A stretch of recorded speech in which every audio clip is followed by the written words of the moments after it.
Welcome back to my channel Pakghar and lifestyle. Jot apnaloke cooking video logote lifestyle related video pabo. Aru aji moi apnalokor osorloi eta paneer recipe loi aisu. Jotu moi olop beleg dhorone banaisilu. He karone bhabilu apnalokor logor share koru. Tenehole ahok recipe to ebar sai lo. Eya moi prothomote eta kerahit eya refined oil disu aru logote moi oloman butter di disu aru ekhini gorom holot moi kati thua paneer টুকুৰা গিডখৰ দি দিছো এয়া সব আৰু ইয়াৰ piece গিটা মই এই ধৰণে দিঘলে দিঘলে দিছো এটো ৰেচিপিত এনেকে দিঘলকে দিলে খিবলে ভাল লাগে আপুনি ইচ্ছা কৰিলে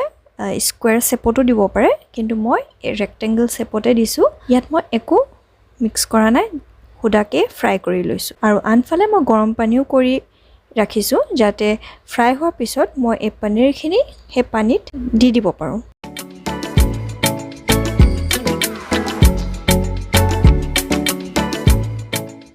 আৰু এয়া সব আমাৰ পনীৰখিনি হলে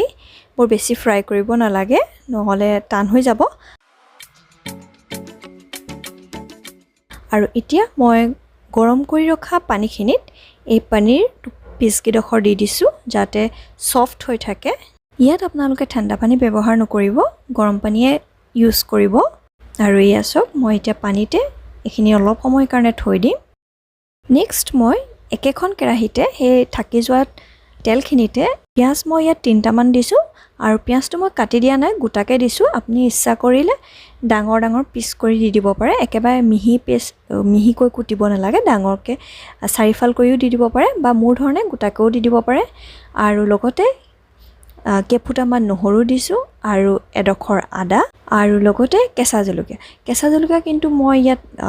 ব্যৱহাৰ নকৰো যেহেতু মোৰ ছোৱালীজনীয়ে জ্বলা খাব নোৱাৰে হেকাৰণে মই ইয়াত দিয়া নাই কিন্তু আপোনালোকে জলকীয়া দিব খুজিলে এইটো টাইমতে জলকীয়াও দি দিব আৰু এতিয়া এখিনি অলপ সময় ভাজি লম এয়া আমাৰ হলে এখিনি মই এখন প্লেটত কাঢ়ি পাই থৈ লৈছো আৰু এখিনি অলপ ঠাণ্ডা হ'বলৈ দিম তাৰ পিছত ইয়াৰ আমি এটা পেষ্ট বনাম যেহেতু মোৰ জাৰটো সৰু হয় হেকাৰণে মই দুভাগ কৰি পেষ্ট পিচিম ইয়া প্ৰথমতে এখিনি পিচি লৈছো নহৰু আদা এখিনি আৰু ইয়াৰ লগতে মই 3 চামুচ মান দৈও দি দিছো ইয়া সক আৰু লগতে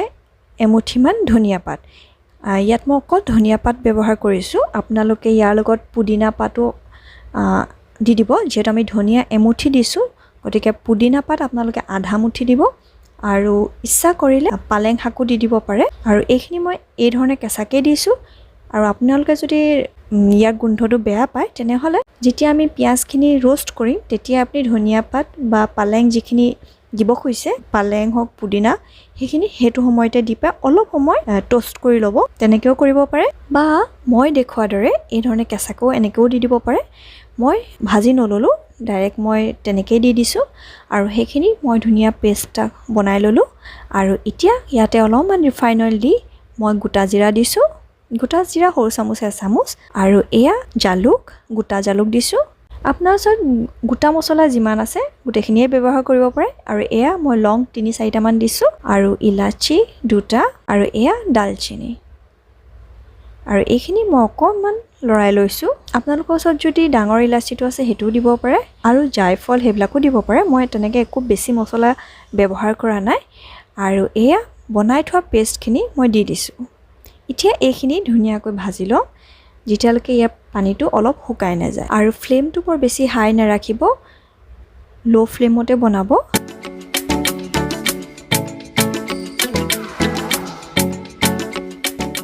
আৰু এইখিনি মই ঢাকন দিয়ে হিজাই আছিলো আৰু মাজে সময়ে মই লৰাইও আছিলো এয়া সব আমাৰ মছলাটো অকন শুকাই গৈছে হে কাৰণে মই গৰম পানী অকমান দি থৈছো যোনখিনি মই পনীৰ যে তিয়াই ৰাখিছিলো হে পানীখিনিয়ে মই ব্যৱহাৰ কৰিছো যেহেতু এখিনি ফিল্টাৰ পানীয়ে আছিল আৰু বইলও হৈ আছিল গতিকে মই হেখিনি পানীয়ে ইউজ কৰিছো ইয়াত ধৰি লওক আপুনি আধা কাপ মান গৰম পানী দি দিব তাৰ পিছত আকৌ মছলাখিনি ধুনিয়াকৈ ভাজি লব এতিয়া আমি ইয়াত পাউডাৰ মছলাখিনি ইউজ কৰিম এয়া মই ধনিয়া পাউডাৰ এচামুচ দিছো এয়া গৰম মছলা এচামুচ জিৰা পাউডাৰ এচামুচ আৰু এয়া জালুকৰ গুড়ি আধা চামুচ আৰু ইয়াত মই সৰু চামুচে ব্যৱহাৰ কৰিছোঁ আপোনালোক এচামুচ বুলি যে কৈছে এইটো 1 টিস্পুন তাৰমানে আৰু এতিয়া এয়া হালধি জোখমতে দি ল'ব নিমখ আন্তাজ মতে দিব আৰু এতিয়া এই মছলাখিনি ভালকৈ লৰাই লওঁ আৰু এই মছলাখিনি সিজিবলৈ কাৰণে মই এহেটামান এয়া পানী মিক্স কৰি লৈছোঁ আৰু এতিয়া এই পাউডাৰ মছলাখিনি আমি অকমান ভাজি লওঁ এয়া অকণমান চেনি যাতে অকণ বেলেঞ্চ হৈ যায় আৰু এয়া কালাৰৰ কাৰণে মই 1 টিস্পুন কাশ্মীৰী লাল মিৰ্চ পাউডাৰ দিছোঁ এতিয়া পুনৰবাৰ মই এই মছলাখিনি ভালকৈ ভাজি লৈছোঁ নেক্সট মই আকৌ অকণমান পানী দিছোঁ যিহেতু আমি অলপমান গ্ৰেভি টাইপ কৰিম সেইকাৰণে পানী দি দিছোঁ আৰু ইয়াৰ পানী কনসিষ্টেন্সিটো আপোনালোকে নিজে চাই ল'ব কিমানত ৰাখিব বিচাৰিছে সেইমতে ৰাখিব আৰু এতিয়া ফ্ৰাই কৰি ৰখা পনীৰ পিচকেইটা দি দিব আৰু পনীৰ পিচকেইটা দিয়াৰ পিছত মই আকৌ অকণমান লৰাইছোঁ বৰ বেছি লৰাই যাতে গ্ৰেভিত ডুব খাই যায় আৰু সব মই ইয়াত আধা কাপ গাখীৰো দি দিছোঁ আসলতে ইয়াত ক্ৰীম দিব লাগে ক্ৰীম দিলে খাই বেছি ভাল লাগে মোৰ ওচৰত বৰ্তমান ক্ৰীম নাছিলে সেইকাৰণে মই এজ এ সাবষ্টিটিউট মই ইয়াত গাখীৰ ইউজ কৰিছোঁ এটো আমুল তাজা ইউজ কৰিছোঁ যেহেতু আমুল তাজাটো নৰ্মেল গাখীৰতকৈ অলপ ডাঠ হয় সেইকাৰণে মই আমুল তাজা গাখীৰটো ইউজ কৰিছোঁ ইয়াত মই আধা কাপ দিছোঁ আৰু এতিয়া এইখিনি একদম হালকা হাতেৰে আপুনি অকণমান লৰাই পাই উতলিবলৈ দিছোঁ গ্ৰেভিটো আপোনালোকে চাই ল'ব কিমান ৰাখিব বিচাৰিছে সেইমতে ৰাখি বন কৰি দিব আৰু শেষত মই এয়া অকণমান কসুৰী মেথি এইদৰে হাতেৰে ক্ৰাছ কৰি দি দিছোঁ আৰু কসুৰী মেথি দিয়াৰ পিছত মই ঢাকনখন অলপ সময় কাৰণে লগাই থৈ দিছোঁ আৰু বস আমাৰ পনীৰ ৰেডি ৰেচিপিটো যদি ভাল পালে তেনেহলে প্লিজ এটা লাইক দিব লগতে কমেন্ট কৰিও জনাব কেনেকুৱা পালে আৰু আপোনালোকে যদি মোৰ চেনেলটো সাবস্ক্ৰাইব কৰা নাই তেনেহলে প্লিজ সাবস্ক্ৰাইব কৰি দিব লগতে লাইক এণ্ড শ্বেয়াৰো কৰি দিব থ্যাংক ইউ ফৰ ওয়াচিং